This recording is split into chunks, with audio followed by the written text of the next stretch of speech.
Mon père se fait appeler pasteur, mais moi en tout cas je sais que c'est une secte. Parce que ils ont forcé des gens à se marier. Donc en fait dans l'église tu peux pas être en couple, faut que tu te maries obligatoirement. Ils ont forcé des gens à effacer leurs tatouages, à enlever leurs piercings, etc. etc.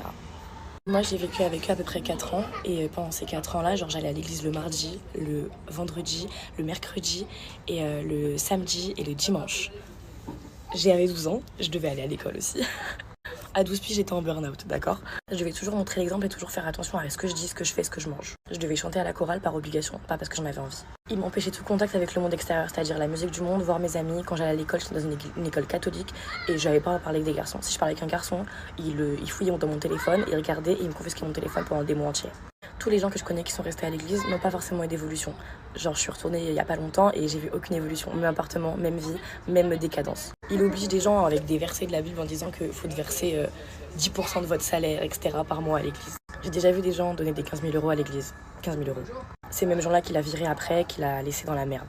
Il y a eu des histoires de tromperie avec des femmes, donc au niveau de mon père qui a trompé ma belle-mère avec des femmes dans l'église et tout a été couvert par l'église et tout le monde a caché ça et a toujours démanché. Des histoires bizarres avec des jeunes filles, genre un mec là il prêche et genre il a eu des histoires bizarres avec une meuf de 15 ans et il a mis enceinte une femme qui n'est plus à l'église maintenant et lui il prêche.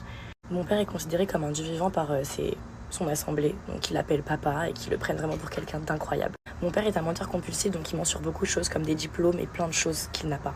Style diplôme de juriste, etc. etc.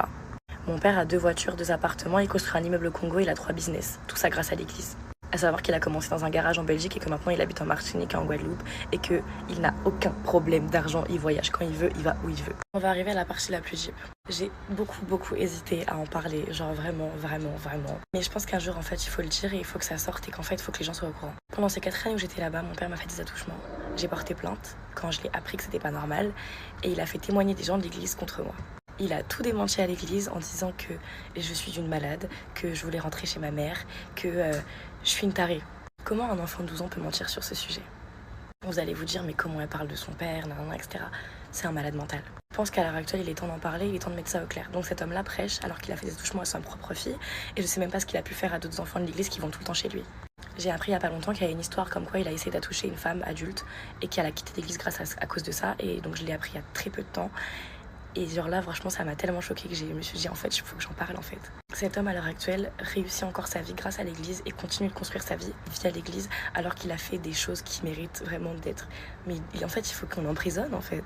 Malheureusement, j'avais 12 ans, j'étais jeune et conne et j'avais beaucoup de problèmes dans ma vie, donc en fait, j'ai pas forcément réussi à tenir ce procès, à tenir tout ça. J'ai pas réussi, il a gagné le procès.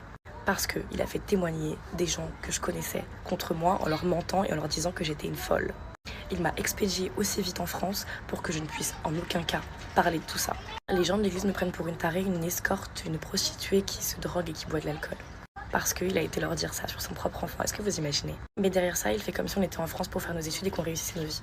Tous les gens qui l'ont aidé, qui un jour se sont un peu rebellés contre lui, il les a expédiés, il les a laissés dans la merde et à l'heure actuelle, il leur parle plus.